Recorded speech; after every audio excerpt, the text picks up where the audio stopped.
All right, good morning. This is the recorded lecture for the Germany part of the participants lecture that we did in class earlier today. So we're going to start off talking about Germany, and then I'll follow up with a second part on Austria-Hungary, which we will do in class tomorrow. So Germany, on the eve of World War I, had a lot going on. I would like to start by defining the three words that are in italics underneath the 5 bullet points. So we'll start with Kaiser. So Kaiser, again, is the German title for the king. So if you hear, like, for example, the king during or before World War I was Kaiser Wilhelm II. So Kaiser is the same as king, or similar to, and again, that some historians think that it comes from Caesar, from Latin, from ancient Rome. The next word is the Junkers. So Junkers were young men. It's the term for the noblemen who owned and ran farms in Germany. They also happened to be the military officers for Germany. So a lot of status and power for the Junker class. And then the last italicized word is Alsace-Lorraine, which is the territory between France and Germany that had a lot of steel and coal resources and German-speaking people. So remember, France had gone to war against Prussia and Germany right around 1870. And when they lost to Germany, they had to give Germany the area of Alsace-Lorraine. So Germany, currently on the eve of World War I, had Alsace-Lorraine, and they knew France wanted it. So again, it's the territory that France wants to take back from Germany. Okay, now, so we're going to start off with the history of Germany on the eve of World War I. So again, they were a very new country. So they had been formed in 1871 officially. Before that, Germany was a bunch of small countries where they all spoke German. They all pulled together to form Germany in 1871. So compared to like the United Kingdom, France, they had been around for a long time, like since the Middle Ages roughly.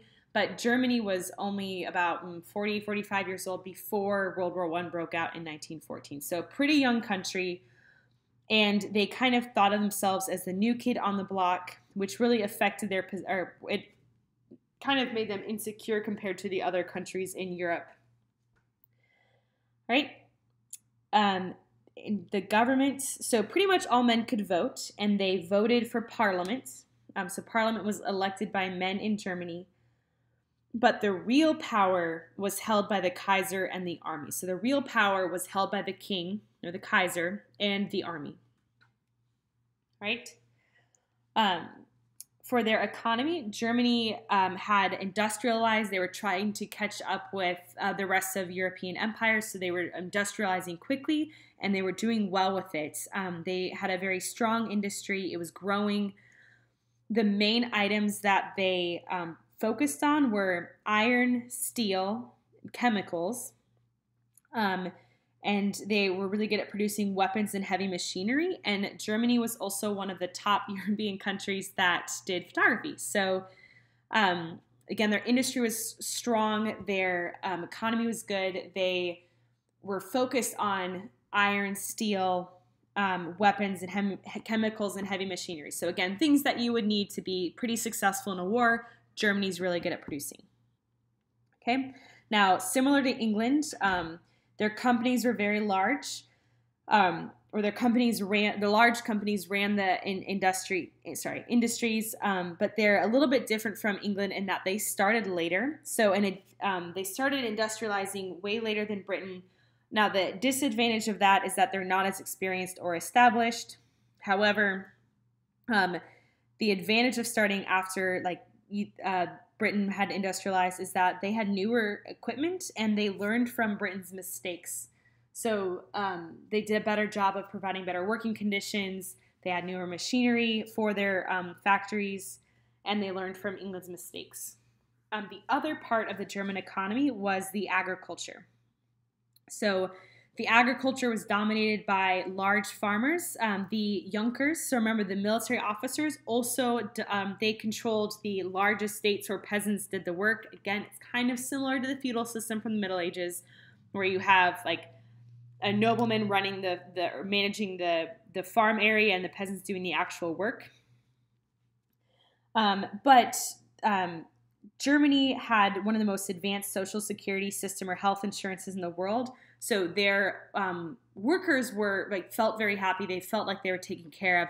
They did not have a lot of power, but it didn't really bug them as much as it bugged, say, workers in the United Kingdom or France, because German workers were well taken care of, even though they didn't really have a lot of power in society because of the advanced social security system and with benefits. Okay. Moving on to the international position. So since Germany only formed in 1871, they missed sort of the land grab of Africa. So while Britain had a worldwide empire, France had a large empire, both of those countries had a lot of colonies, Germany missed out on all of that. So they were kind of got the leftovers of the continent of Africa. So over 90% of Africa was colonized by European powers. A few countries were able to kind of escape being colonized, but what that means for Germany is that they had a handful of colonies in Africa. So they were kind of bitter about that. They missed out on the most valuable land. They didn't have a very big empire. And another part of their internal position, or kind of how they felt about themselves. So Germany felt that they were a very important country and that they should be respected. But again, since they only really formed in 1871, they felt like they weren't really respected by the rest of Europe. So that was something that was kind of bugging them, sort of like a pay attention to me, I'm powerful and important feeling in Germany. Okay.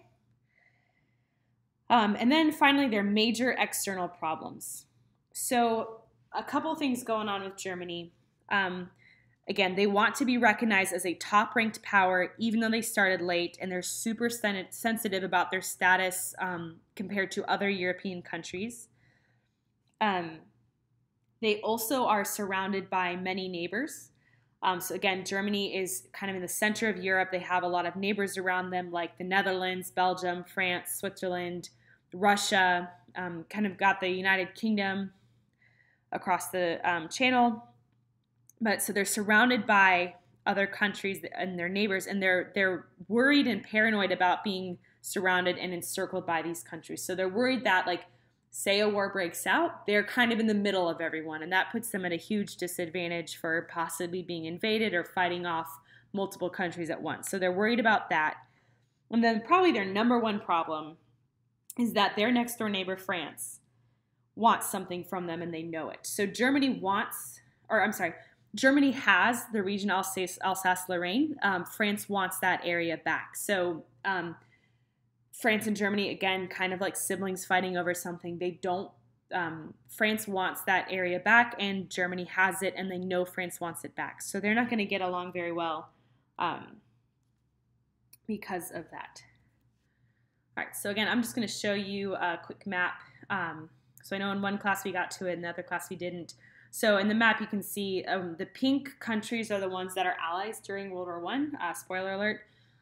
So you can see that Germany's kind of in the middle of Europe. They've got a lot of neighbors. And then they're going to choose to ally with Austria-Hungary, who we will be talking about later.